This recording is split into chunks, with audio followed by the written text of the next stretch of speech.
Es el 13 de enero de 1881. ¡Atención, batería! El ejército peruano intenta ahora impedir que las fuerzas chilenas entren a Lima. Las tropas chilenas han marchado durante toda la madrugada desde Lurín hacia Chorrillos. Llevan solo lo puesto y una ración de combate de 2 panes y un trozo de carne cocida. Todo lo que no sea necesario en el campo de batalla ha quedado atrás.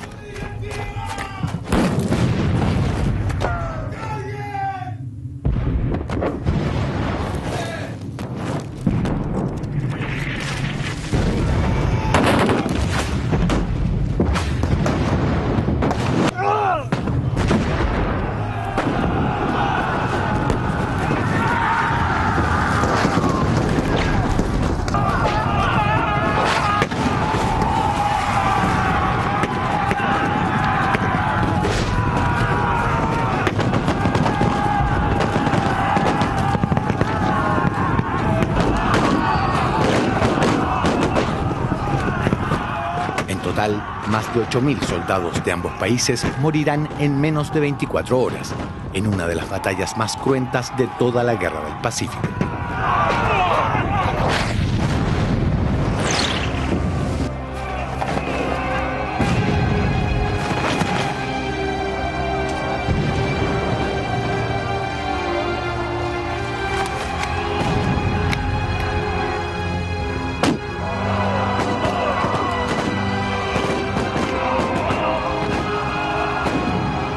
De la enorme cantidad de cadáveres que quedarán tendidos en el campo de batalla, solo uno de ellos tendrá un destino completamente diferente.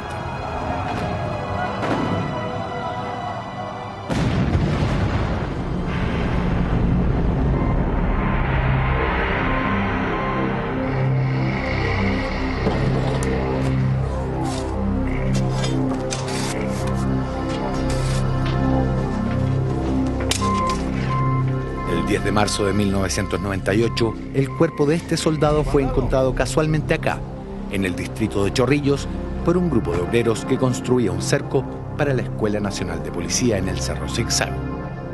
Aunque en principio se pensó en un crimen político correspondiente a las últimas décadas, la fiscal que llegó hasta el lugar notó que el cadáver estaba vestido con un antiguo uniforme militar.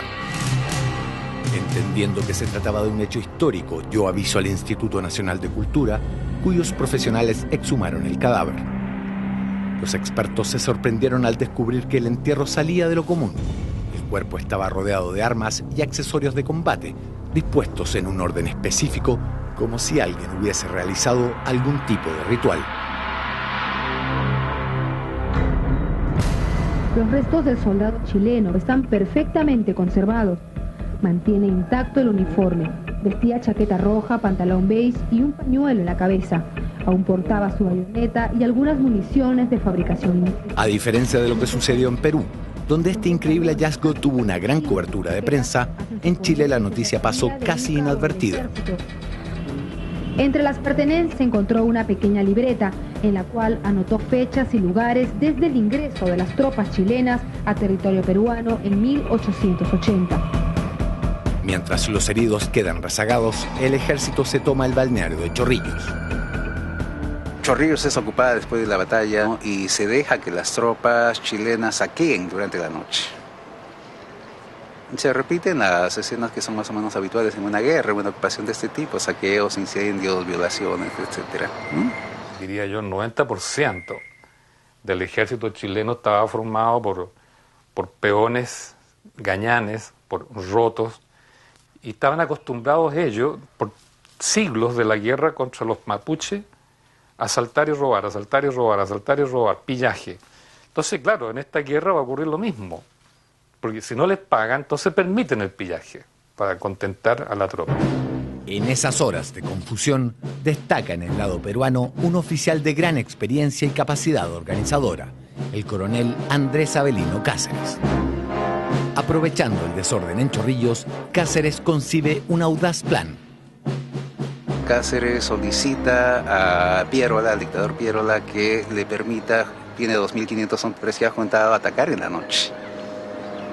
Rechazan la idea porque consideran que no va a lograr nada, Históricamente se sabe después que el ejército chileno estaba desbandado precisamente por el saqueo, por la borrachera.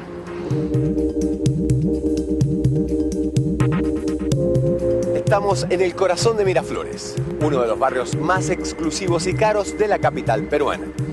Hoy, este hermoso y bien cuidado jardín está rodeado de amplias avenidas y modernos edificios.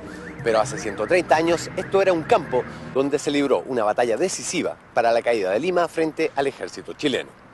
La historia chilena destaca que la batalla comenzó de improviso y que solo unos 5.000 de los 20.000 hombres estaban en posición de combatir, lo cual hizo peligrar el triunfo de las fuerzas chilenas.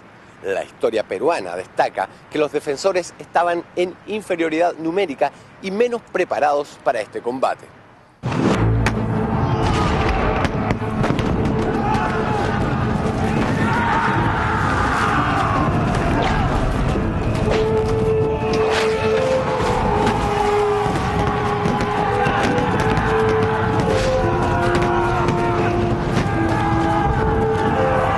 Cuando concluye la batalla de Miraflores, muchos heridos quedan tirados en el suelo y se desangran hasta morir.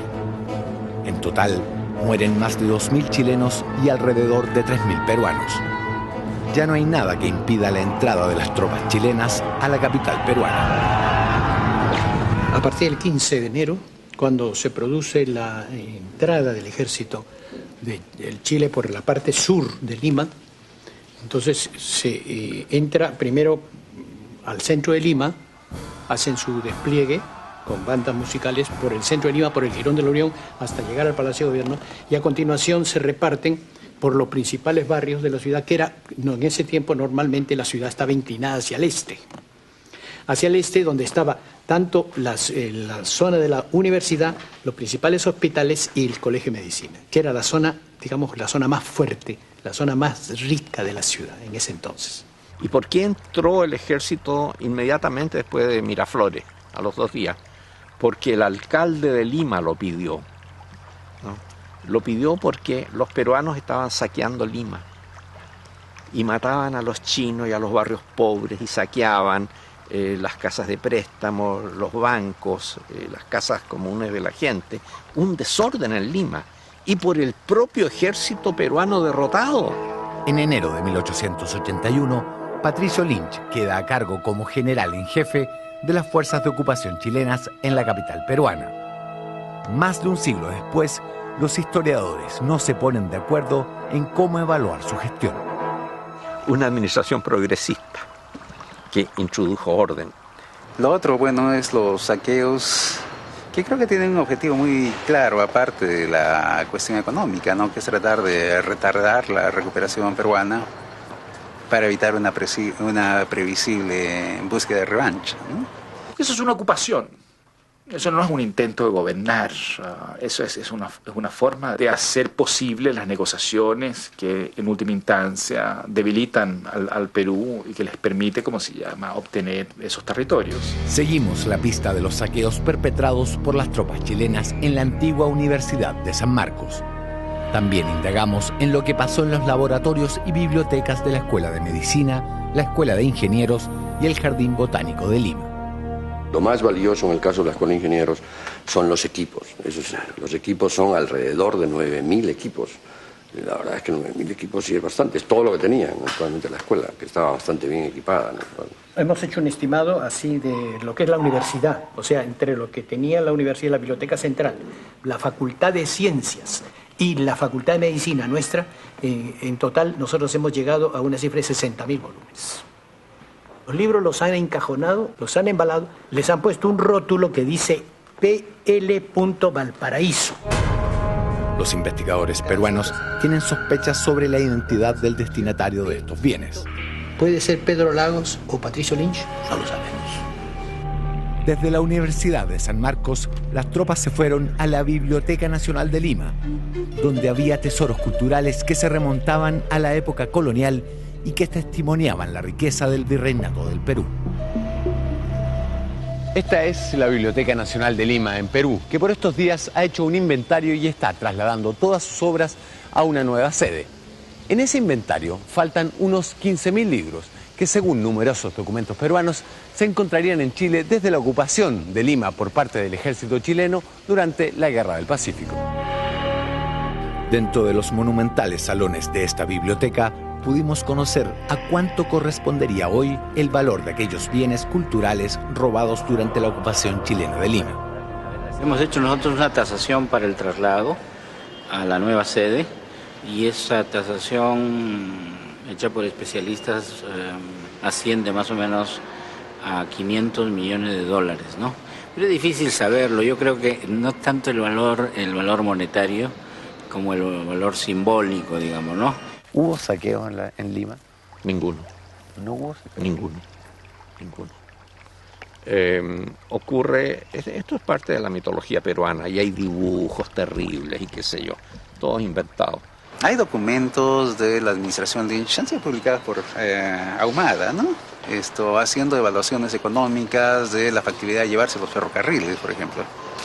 No se los pueden llevar porque es demasiado costoso transportarlos, ¿no? Es bastante claro de que está suficientemente acreditado el saqueo, el robo, la pertenencia, la no pertenencia nuestra de eso.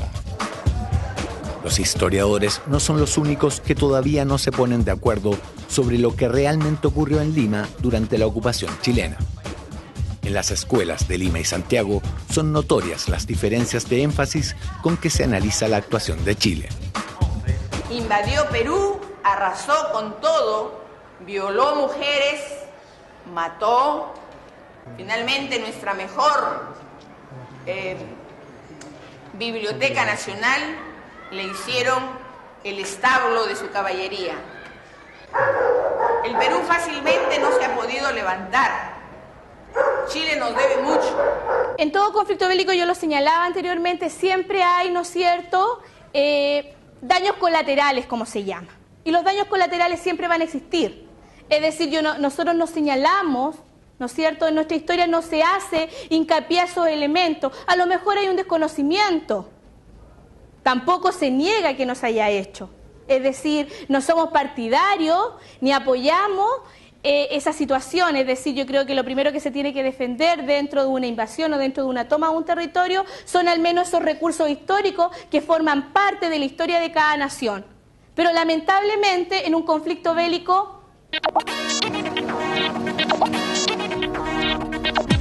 Como parte de nuestra investigación en Lima, nos hemos propuesto ver el cadáver del soldado chileno exhumado en Chorrillos e investigar las circunstancias exactas que rodearon su muerte.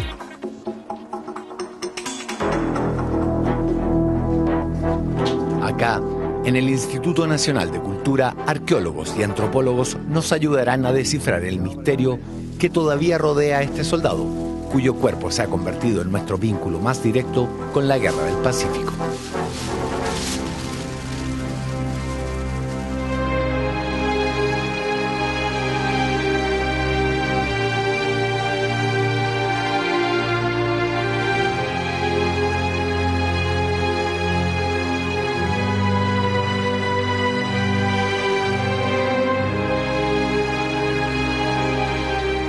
Tal cual fue traído por el arqueólogo Dante Casareto del campo.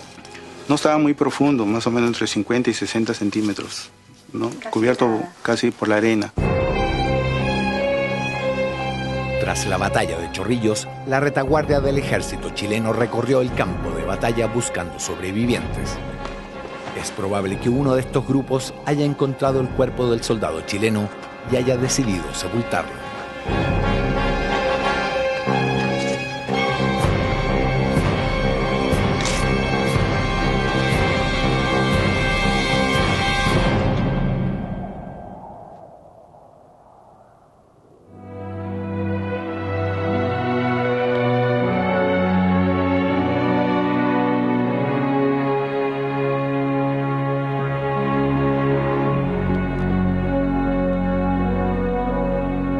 Le han colocado un pañuelo protegiendo, sujetándole la parte de la cabeza hasta la altura del mentón, como se puede ver aquí. Eso podría ser post-mortem. Y la amarraron post-mortem. Al morir probablemente recibió el auxilio de sus compañeros de armas, de modo que tuvieron el cuidado de colocarlo sobre su poncho frazada, que es hecho de lana de oveja y es típica textilería chilena.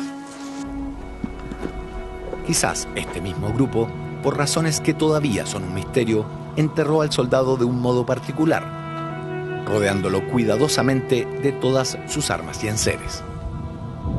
Lo característico que nos llamó la atención cuando ya retiramos el cuerpo fue que tenía una bala de esas que estaban viendo antes aquí, las tenía encima de su cuerpo, o sea, casi a esta altura, y la otra bala debajo de su espalda. Estaba aquí, más o menos.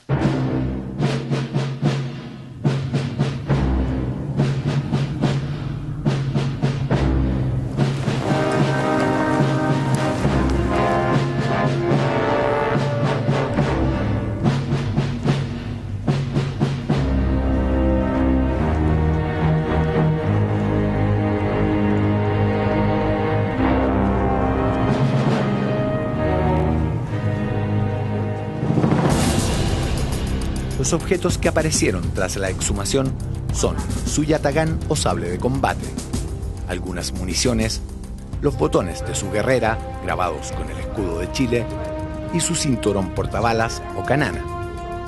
Este accesorio tiene 20 bolsillos, cada uno de ellos contenía 10 proyectiles, por lo que podía cargar en total hasta 200 municiones en el campo de batalla.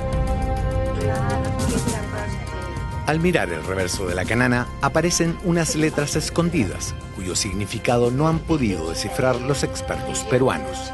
¿Corresponderán tal vez a las iniciales del nombre de este soldado? Tal vez descubramos alguna pista en la posesión más sorprendente de todas las que dejó, un diario o libreta de notas con apuntes manuscritos donde detalla maniobras militares de entrenamiento propias del ejército chileno y enumera los lugares en que estuvo en campaña. Son las últimas anotaciones realizadas antes de su muerte en combate. En 1881 termina su periodo el presidente chileno Aníbal Pinto y asume como nuevo mandatario Domingo Santa María. Una de las primeras medidas del nuevo presidente es la devolución parcial de libros a Lima. Cerca de 14.000 ejemplares son recuperados por los peruanos, sumando aquellos que consiguen por otras vías. Actualmente el gobierno de Chile gestiona la devolución de otros ejemplares que aún permanecen en nuestro país.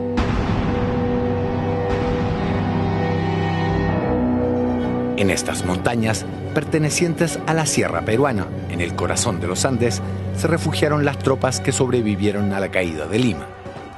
Desde acá darán un nuevo giro a la guerra, organizando una agotadora y sangrienta guerra de guerrillas bajo la dirección de un carismático líder, el coronel Andrés Avelino Cáceres, conocido como el Brujo de los Andes. ¿Por qué el Brujo de los Andes? Por la aplicación de esta técnica de guerra de guerrillas que iba a donde estaban los asentamientos chilenos, hostigaba los campamentos y luego se retiraba, y porque fue pues el gran héroe de la resistencia en esta campaña de la Breña. Cáceres es un gran general peruano, valiente, decidido, combatió en Chorrillos, Miraflores, en varias acciones, y al fin organiza en la Sierra Peruana, como ellos llaman a la cordillera, ¿no? Organiza una guerra de guerrillas, que es lo más devastador, lo más difícil de combatir y que se presta para toda clase de violencia, crueldades por ambos lados. Logra algo que parece completamente excepcional, que es ganar el entusiasmo de la población indígena de la región central y conseguir que los indígenas se subordinen voluntariamente al comando de un Estado Mayor que es blanco y terrateniente. Objetivo de controlar pueblos y caseríos. El enfrentamiento más recordado entre chilenos y peruanos tendrá lugar en La Concepción. La Concepción es una ciudad colonial ubicada en el valle del río Mantaro y dedicada a la agricultura y el turismo. En este pequeño pueblo se peleó la batalla que el ejército chileno recuerda hasta hoy como la más importante de la Guerra del Pacífico. En Perú, esta fecha simboliza la resistencia de la sierra contra la ocupación chilena.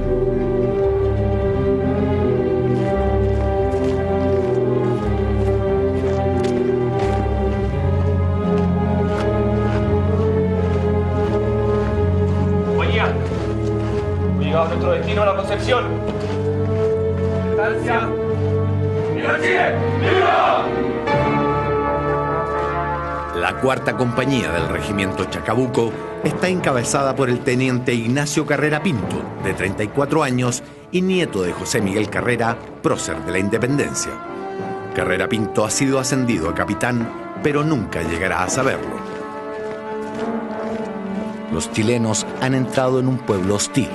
Decenas de ojos los observan y poco después el coronel Juan Gastó, brazo derecho de Andrés Avelino Cáceres, sabe cuántos soldados componen la columna chilena. Mi coronel, llegaron las tropas chilenas. Son 77 soldados. ¿Tienen artillería? No tienen cañones. ¿Mensajero montado? Tampoco, mi coronel. ¿Estás seguro? Sí, mi coronel. Sin caballería.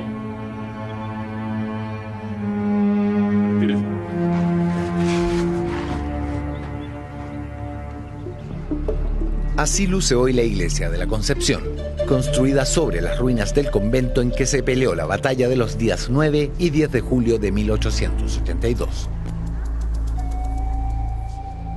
La iglesia que hoy visitan estos niños presenció hace más de un siglo el sacrificio de otros jóvenes, fruto de una combinación de heroísmo, entereza y una atroz jugarreta del destino. Conversión a la derecha.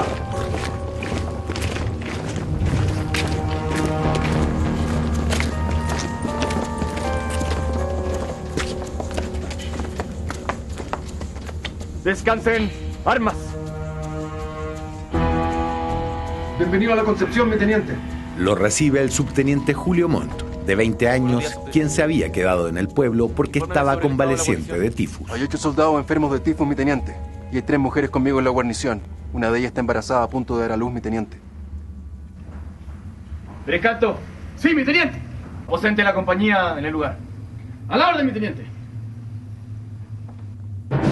Compañía. La mano derecha de Carrera Pinto es casi un niño, el subteniente Pérez Canto. ¡Al hombro! ¡Armas! A la derecha. De frente. ¡Armas!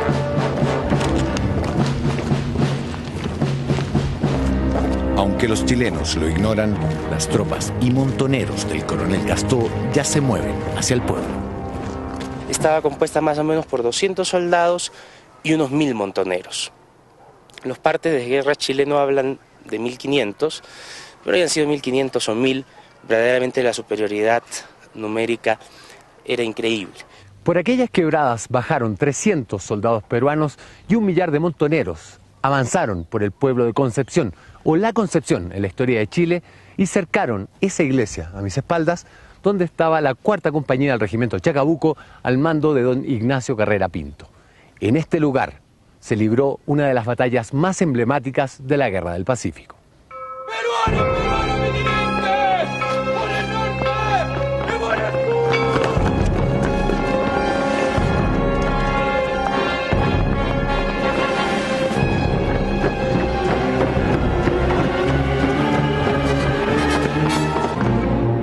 Don teniente, si me reúneme a toda la compañía inmediatamente. A la orden, mi teniente.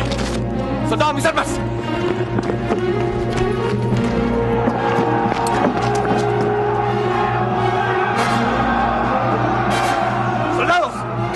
Conforme lo acordado, las cuartas cerrar las bocas calles.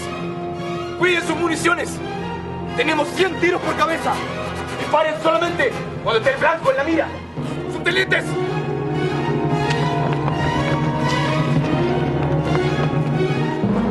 ¡Procedan! ¡A la orden, mi teniente! ¡Primera cuarta! ¡Al trote! Necesito que los enfermos que puedan levantar un arma lo hagan ahora. ¡A la orden, mi teniente! ¡Centinela! Necesito que resguarde a las mujeres en la iglesia. A la orden, mi teniente. Proceda.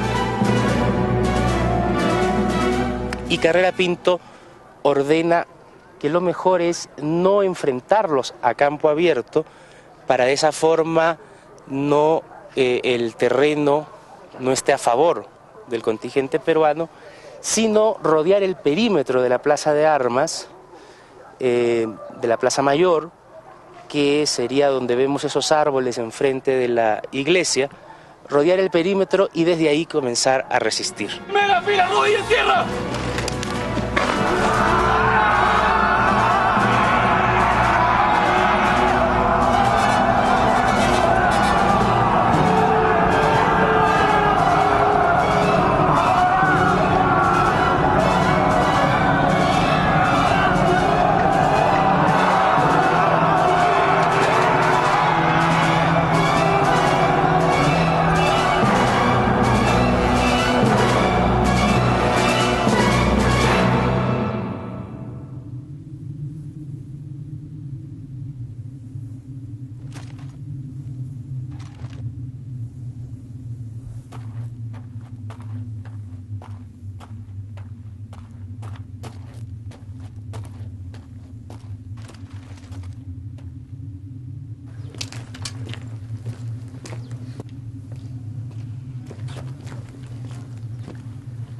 Entrego una misiva para el oficial al mando. Los usos y costumbres de la guerra exigen cumplir ciertos rituales. El coronel Gastó hace llegar una carta solicitando la rendición de la tropa chilena.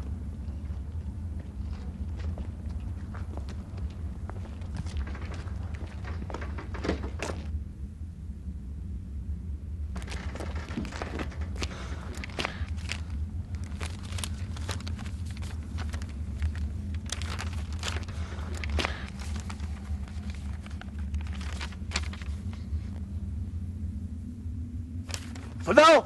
¡Una pluma! Voy a responderle en este mismo papel. Carrera tiene solo dos opciones: rendirse y vivir, o pelear y morir junto a todos sus hombres. Carrera Pinto contesta lo que todos ustedes saben, que él no se puede rendir porque por sus venas corre sangre del prócer de la independencia Carrera y que tiene que ofrendar su vida por la libertad. Respuesta a los chilenos.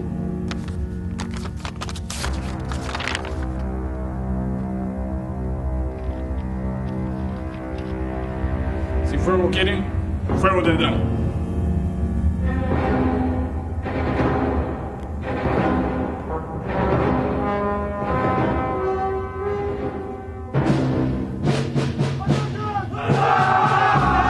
¡Primera línea!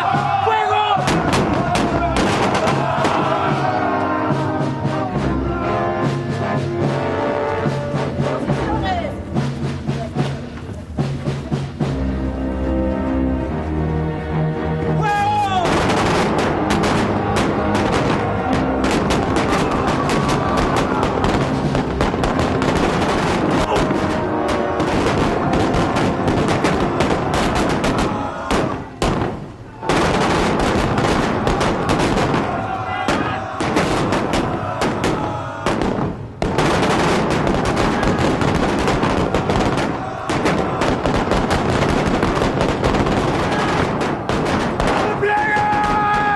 Tenemos mucha baja, mi teniente. Son miles de peruanos. ¡Retirarse de la iglesia! ¡A su orden, mi teniente! ¡Retirarse de la iglesia!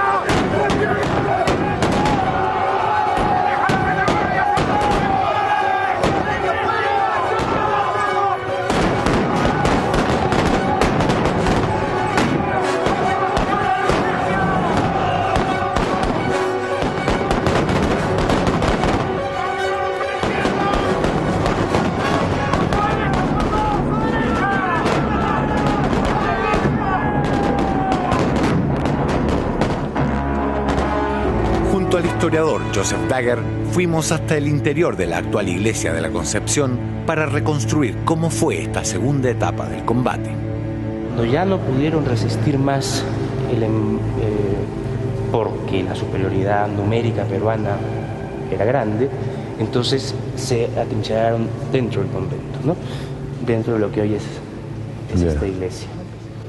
Debemos de suponer que aquí habían ventanas que fueron tapiadas. Efectivamente, hubo ventanas que fueron tapiadas, hubo puertas que fueron cerradas. ¿Habría un segundo piso o sería más bajo?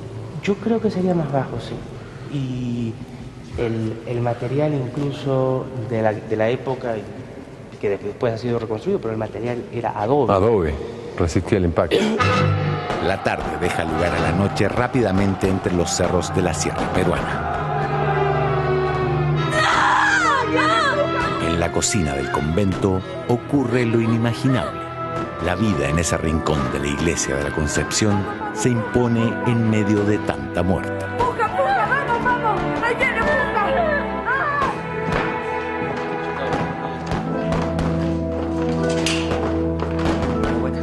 Se agotan nuestras municiones. La única solución para salir de aquí es romper las líneas enemigas. Cargaremos a la bayoneta. Su orden, teniente. La versión peruana dice que horas más tarde envían 2 emisarios más para volver a intentar la rendición, pero que estos emisarios son avaliados por parte del regimiento chileno, lo cual haría que el combate fuese mucho más feroz.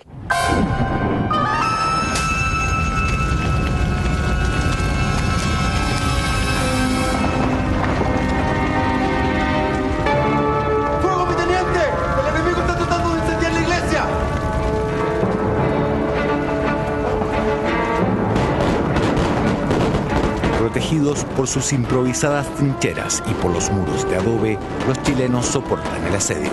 El aire se vuelve casi irrespirable.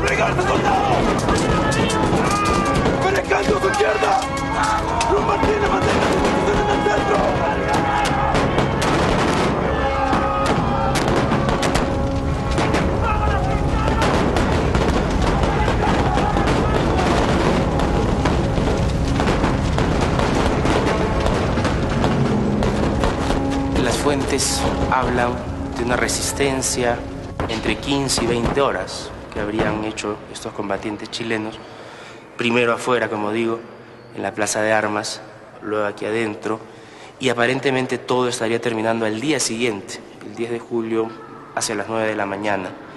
Es decir, estamos hablando de una resistencia que dura toda la madrugada.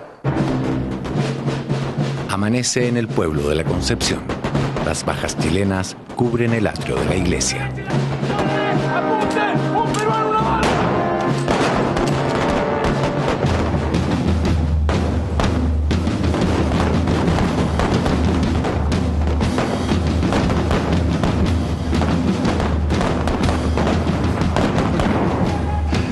Mi teniente, los peruanos siguen llegando.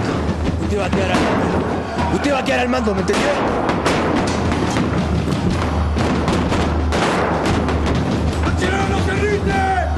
¡Por la patria! ¡Por la bandera! ¡Viva Chile!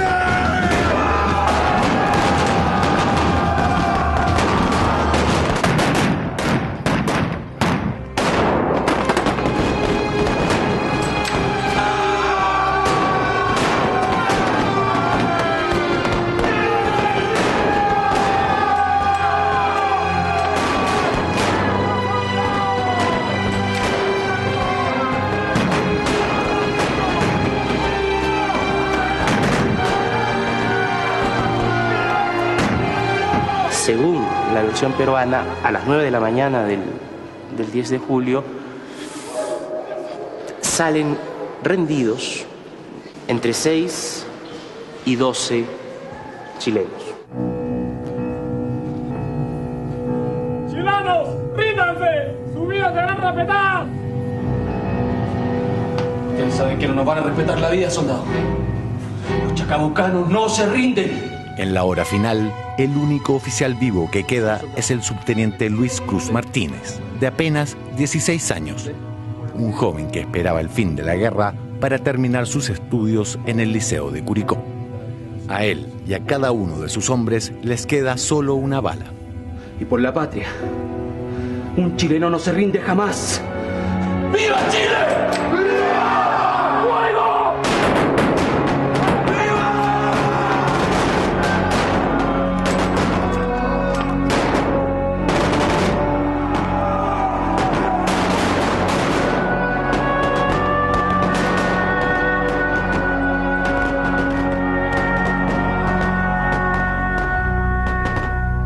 El coronel peruano que dirigía esta emboscada era el coronel Gastó, Juan Gastó, da órdenes a los montoneros que los tomen como prisioneros de guerra, pero lamentablemente los montoneros no hacen caso al oficial y la verdad es que se ensañan en contra de estos sobrevivientes que, rendidos o no, estaban indefensos y verdaderamente se cometen abusos, desmanes, aparentemente asesinan a las mujeres, asesinan a la mujer embarazada, repasan a los heridos, se ensañan con los cadáveres, les habrían incluso cortado las cabezas, degollados algunos, los habrían puesto en lanzas.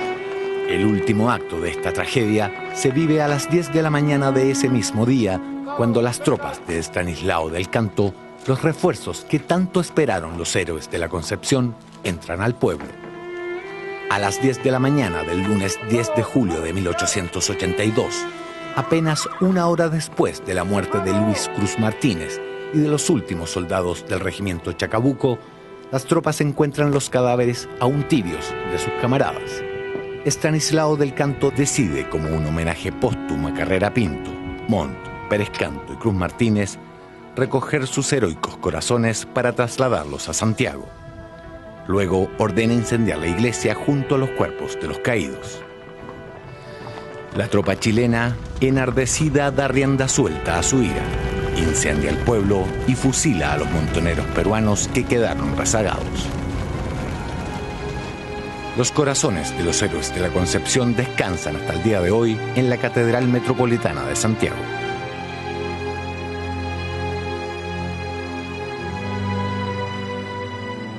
Instituto Nacional de Cultura de Lima. De la observación de la indumentaria del soldado chileno abatido en Chorrillos, surgen pistas adicionales sobre la causa de su muerte. ¿Esto es una herida? Sí, ese es el bayonetazo. El corte acá y de repente se pone por la cortada también. Ahí está bien, doctora.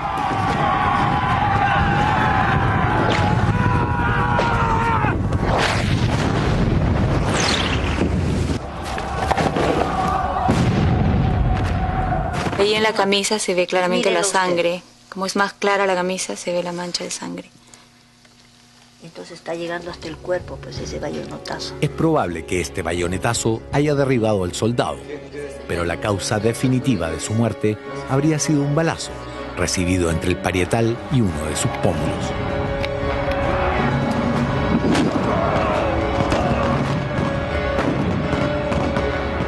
Un agujero de entrada donde seguro vamos a ver el bisel interno, que cuando entra la bala con fuerza, ¿cierto? Va a entrar con una fuerza y al salir es que va a explotar el cráneo, ¿no? Va a romper todo lo que sale.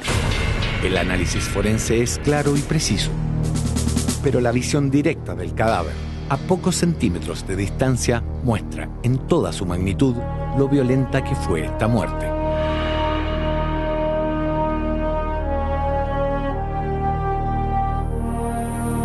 No lo han reclamado, ¿no? Lo cual fue lamentable, porque nosotros con Dante creíamos que cuando hubo toda la noticia de televisión, radio, la prensa, fue por los 5 continentes la noticia, pensamos que inmediatamente el embajador nos pedía o algo había, o hacíamos un acuerdo o algo, ¿no? Pero absolutamente nada.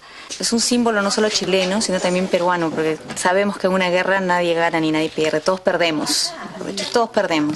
Y nosotros cuando lo vemos acá, pensamos, fue el hijo de alguien, el esposo de alguien lo lloró, y no queremos que vuelva a pasar una cosa así entre nuestros países. Entonces por eso también lo tenemos con mucho respeto y mucho cariño. La falta de recursos y el temor a dañar el cadáver del soldado chileno han impedido a los expertos peruanos realizar nuevos exámenes para profundizar en las circunstancias de su muerte. Mientras tanto, su identidad es el próximo misterio que intentaremos resolver. Para mayo de 1883, Perú tiene 2 presidentes al mismo tiempo.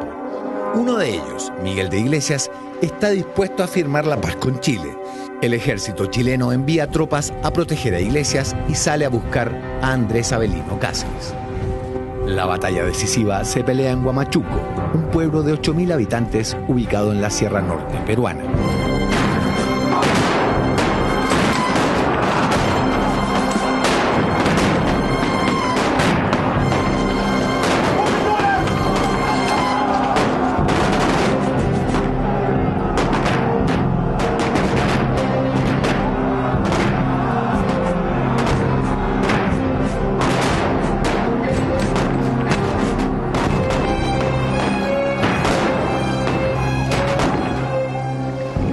Bastante sangrienta y que no tiene mayor proyección. Entonces la última gran batalla de la guerra y la destrucción del ejército de centro en buena cuenta cierra esto, ¿no? Ya no hay mayores posibilidades de resistencia. Cáceres escapa a Bolivia. Más tarde será presidente del Perú. A pesar de que después de la guerra tiene una posición anticampesina, él sigue siendo un ídolo popular. Y un fenómeno excepcional en las sierras centrales que año a año se conmemora la guerra con Chile. Alguna vez Pablo Mancera dijo una gran verdad, ¿no? El único lugar en el Perú donde la guerra con Chile no es un recuerdo vergonzoso es la Sierra Central, ¿no? El campesinado celebra cada año porque ellos ganaron su guerra. Más de un siglo después de terminada la Guerra del Pacífico, cuando los países involucrados ya han escrito su propia versión de la historia, le preguntamos a los peruanos a qué atribuyen ellos el triunfo chileno. Chile tuvo respaldo de los ingleses. Porque ellos estaban preparados, tuvieron una ayuda. Porque Perú estaba saliendo de época de colonia, diciendo formándose una república. Chile no nos ganó la guerra, sino nos ganaron los ingleses. En Santiago repetimos la pregunta. ¿Por qué Chile ganó la guerra? Táctica, por el apoyo inglés, fundamentalmente. Creo yo que estaba mejor preparado. Lo que es estrategia, lo que fue el llevar tropas vía marítima, lo que fue seguir, ¿cierto?, una vez conquistado Lima y Bajo Perú, seguir a Alto Perú, seguir a la sierra y finalmente terminar, ¿cierto?, los pocos focos que iban quedando. Una vez terminada la Guerra del Pacífico, las tropas chilenas regresan a Valparaíso y Santiago. Es durante este regreso a casa cuando el roto chileno vive su breve momento de gloria. De ser visto como un personaje levantisco, indeseable, creador de desórdenes, a medida que avanza hacia el norte se convierte en una especie de héroe popular, ¿no? La oligarquía entonces no puede negar que es el roto el que ganó la guerra, ¿te fijas? Especialmente los batallones, los mineros, la Atacama, qué sé yo. Entonces cambia la percepción y se le recibe con arcos de triunfo en la Alameda, se le aplaude. Manifestaciones de mucha alegría, de mucho patriotismo, pero pareciera que estas, con el transcurrir del tiempo, terminaron siendo no más que eso, una manifestación y un agradecimiento de tipo simbólico, porque económico prácticamente no lo hubo. La reinserción social de los veteranos se vuelve muy difícil. Más de 4.000 regresan mutilados. Cientos de ellos se ven obligados a acreditar su daño físico para recibir pensiones de invalidez.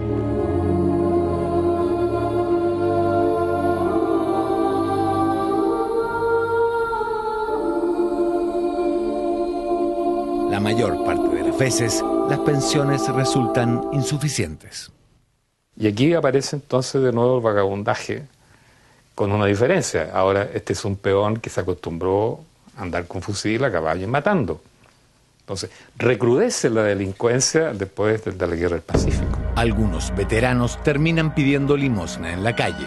Otros se convierten en delincuentes y hay quienes mueren indigentes y son sepultados solamente gracias a la caridad pública. Pero hubo miles de soldados que no sobrevivieron a la guerra.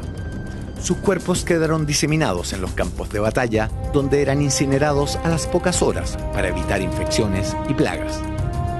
El alto costo en vidas humanas que tuvo la Guerra del Pacífico dio paso después a otro tipo de balance. ¿Qué ganó Chile con este conflicto?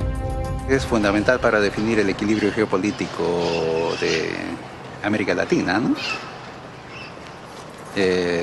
Rompe esa disputa por la hegemonía que venía desde fines del periodo colonial entre Chile y Perú, entre Valparaíso y Callao. El desarrollo de Chile durante el siglo XIX y buena parte del XX va a depender de su dominio en el Pacífico, de su dominio de las salitreras, de su dominio de estos recursos naturales. Ya no es el salitre, es el cobre, ¿no? Es la pesca, ¿no? Es el tráfico internacional, y eso tiene importancia, bueno, el cobre, indudablemente, ¿no? Perú firmó la paz con Chile en 1883 y recuperó Tacna en 1929. ¿Qué perdió Perú con la guerra? Para el Perú, la pérdida de 191.000 kilómetros cuadrados de territorio. Lo más importante, acaba las posibilidades históricas de que se pudiera constituir aquí una burguesía con un proyecto nacional propio. Y la burguesía peruana en el futuro, en la posguerra, va a resignarse a ese papel de socia menor del imperialismo, ¿no?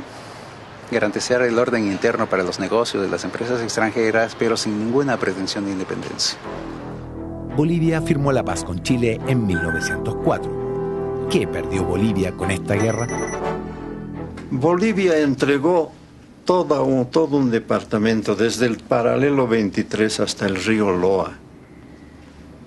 Una extensión de territorio enorme y riquísimo en muchas sustancias minerales.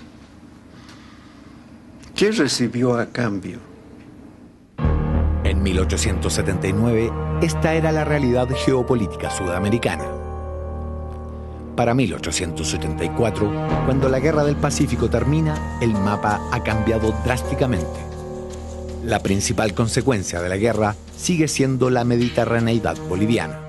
Chile le puso un candado a Bolivia y la llave se la entregó al Perú. Por lo tanto, siempre hay que consultar al Perú. Los bolivianos siempre han tenido la impresión de que Chile puso un candado a la salida al mar boliviana y le entregó la llave a Perú. Y el hecho de que Perú apenas ha sentido de que Chile está considerando una salida al mar para Bolivia, al norte de Arica, rediseñó o planteó el rediseño de la frontera marítima. Y eso tiene mucho que ver con la llave que Perú no quiere entregar y no quiere perder sus fronteras con Chile. Es una visión más o menos cínica, ¿no? Que se resume en esta frase de Querejazo, ¿no? Chile le puso el candado a Bolivia y Perú se quedó con la llave. Es decir, que terminan presentando una visión por la cual Perú y Chile se complotan para encerrar a los pobres bolivianos. El salitre, que había sido el gran detonante de la guerra, quedó bajo el monopolio mundial chileno. Para el presupuesto chileno, el salitre en 1880 representa el 5%. En 1885 representa el 52% del presupuesto. Pero hubo inversionistas ingleses que en plena guerra compraron los yacimientos a bajo precio y se convirtieron en sus nuevos dueños. De ahí en adelante, el fisco chileno solo recibiría ingresos millonarios a través de los impuestos. Se produce la paradoja de que Chile, ¿no es cierto?, la oligarquía, la que provocó la guerra, podríamos decir, asociada con los ingleses, no gana nada. Pero el Estado sí. Y por eso Balmaceda comienza a construir, ¿verdad?, obras públicas como loco. Bueno, y eso explica por qué la oligarquía después se mueve para controlar el capital que tenía el Estado y parlamentariza el Estado. ¿Fija? Y por eso que derriban a Balmaceda para distribuirse mejor la torta. Y tenemos ahí 20 años que estrujan al Estado hasta que provocan su quiebra, por 1922. Entonces, por eso Chile ganó, ¿cierto? ¿Qué ganó? La paradoja de esto es que tampoco el salitre es una completa bendición para Chile, ¿no? El primer golpe militar que ustedes tienen es por la nacionalización del salitre por Balmaceda. ¿Por qué? Porque Nor se ha apropiado en una década de lo que Chile acaba de conquistar. A la larga perdemos todos y sabemos quién es el ganador.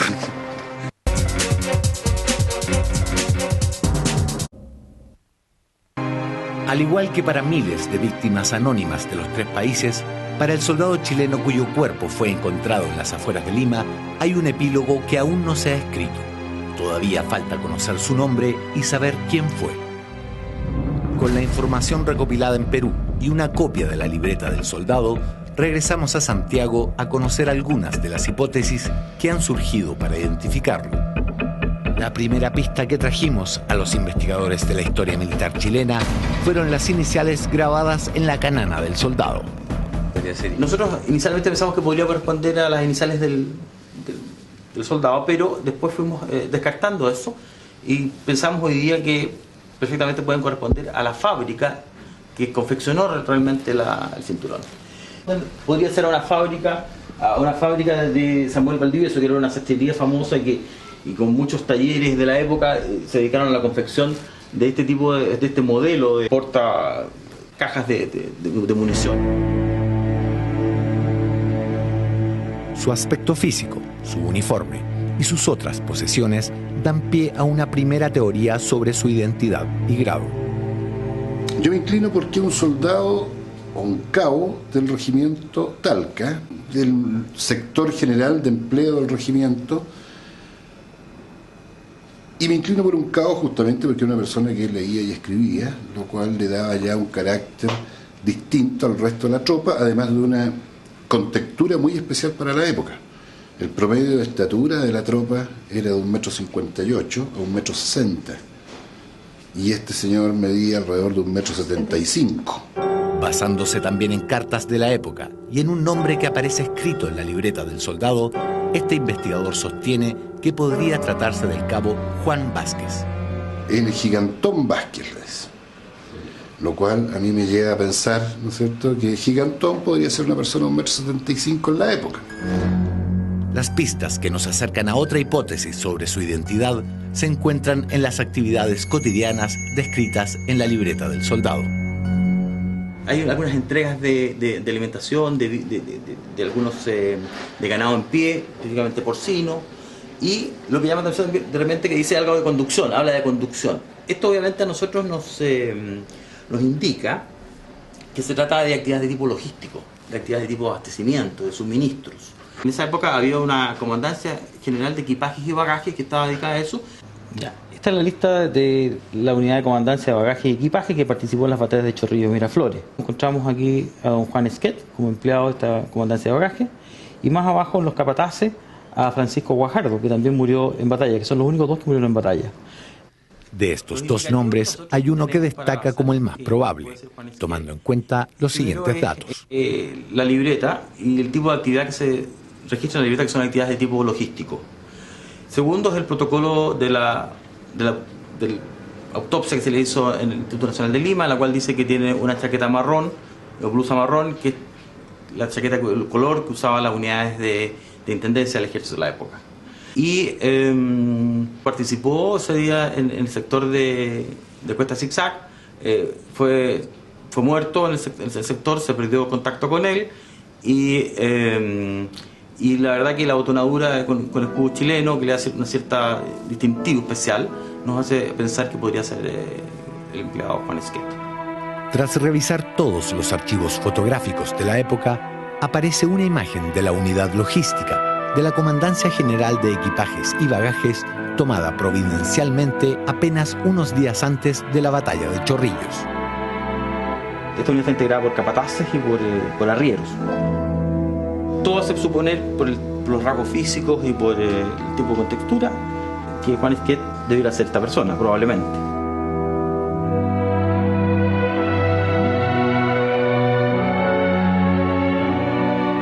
Fueron miles los chilenos que participaron en la Guerra del Pacífico. Entre los muertos o desaparecidos durante sus campañas, surgen al menos dos hipótesis en torno a la identidad de este soldado caído en combate: Juan Vázquez y Juan Esquet.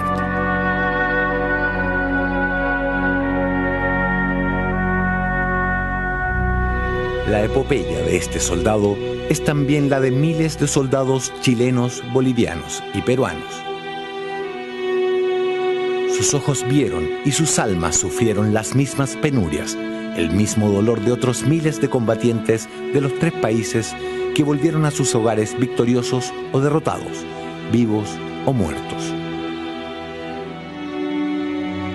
Este es un homenaje a todos los que, sin importar su bandera, sufrieron la agonía de la guerra, soportaron el hambre, la sed y la fatiga.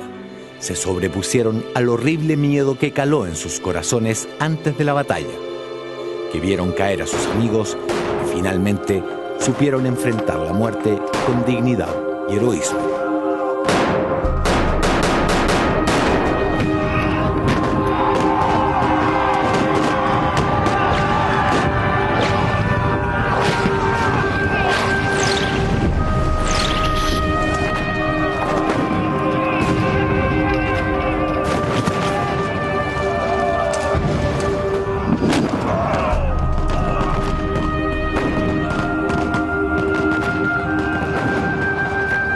Juan Esquet o Juan Vázquez, no importa cuál sea su nombre, tiene el derecho de descansar en su tierra y en paz.